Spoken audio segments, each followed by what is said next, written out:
তোমার দলের চাকা উপরে আছে বলে যারা মানুষের উপরে জুলুম করছো, আলেমদেরকে ধরতেছো, মুসল্লিদেরকে ধরে ধরে জেলে ঢুকাচ্ছ, সময় আসবে এমন ইন্দুরের কর্তব্য মানা পালবার জন্য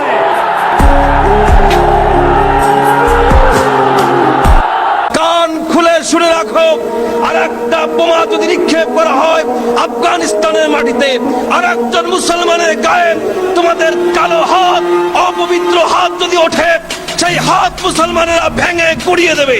মুসলমানদেরকে দুর্বল মনে করো না। আমাদের গ্যাস সম্পদ রয়েছে, তেল সম্পদ রয়েছে, স্বর্ণের খনি রয়েছে, সবচেয়ে বড় সম্পদ রয়েছে মুসলমানদের ঈমান। সেই মুসলমানদের দিকে চোখ রাঙিয়ে তাকাবার চেষ্টা করো না। তিনি বলেছিলেন এমনও দিন আসবে ইন্দুরের গর্ত বলাবার জন্য বলানোর জায়গা পাওয়া যায় না, কোথাও বলানোর জায়গা পাওয়া যায় না। আজকে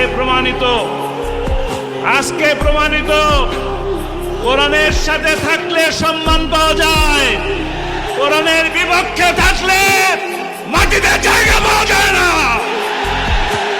আগস্ট মাসে হত্যা করেছিল, ওই আগস্ট মাসেই ওই আওয়ামী সরকারের পতন হয়েছিল।